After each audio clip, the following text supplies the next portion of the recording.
नमस्कार दोस्तों, स्वागत है आपका मार्केट मॉन्क में।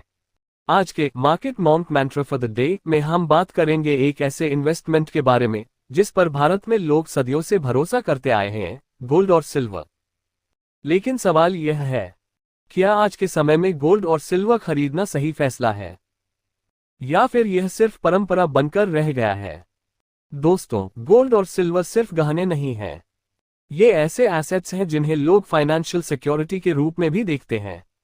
जब भी दुनिया में आर्थिक अनिश्चितता बढ़ती है, इन्फ्लेशन बढ़ता है या स्टॉक मार्केट में गिरावट आती है, तब लोग अक्सर गोल्ड और सिल्वर की तरफ जाते हैं। इसीलिए गोल्ड को कई लोग सेफ हेवन एसेट भी कहते हैं।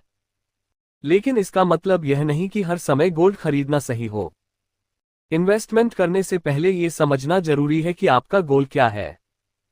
अगर आप शॉर्ट टर्म में जल्दी प्रॉफिट कमाना चाहते हैं तो गोल्ड हमेशा सही ऑप्शन नहीं होता, क्योंकि कई बार गोल्ड की कीमत लंबे समय तक स्थिर भी रह सकती है।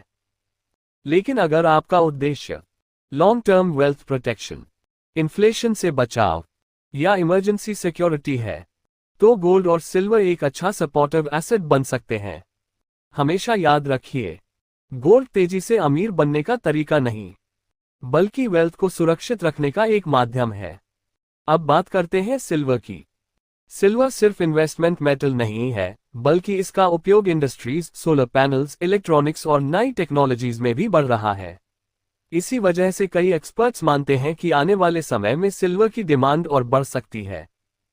लेकिन एक जरूरी बात, कभी भी अपनी पूरी सेविंग सिर्फ गोल्ड या सिल्वर में मत लगाए। फाइनेंशियली स्मार्ट लोग हमेशा डाइवर्सिफिकेशन करते हैं, यानी पैसा अलग अलग एसेट्स में बांटकर रखते हैं।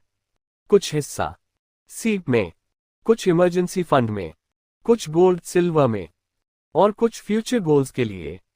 यही बैलेंस्ड अप्रोच फाइनेंशियल स्टेबिलिटी देती है। और याद रखिए, इन्वेस्टमेंट हमेशा ट्रेंड देखकर नहीं, अपने फाइनेंशियल गोल्स देखकर करना चाहिए। अगर आप सिर्फ दूसरों को देखकर गोल्ड खरीद रहे हैं तो शायद वह सही फैसला ना हो। लेकिन अगर आप समझदारी से लॉन्ग टर्म सिक्योरिटी के लिए इन्वेस्टमेंट कर रहे हैं तो गोल्ड और सिल्वर आपके पोर्टफोलियो को मजबूत बना सकते हैं। यही था आज का market monk mantra for the day. अगर आपको ये जानकारी अच्छी लगी हो तो फॉलो जरूर करें।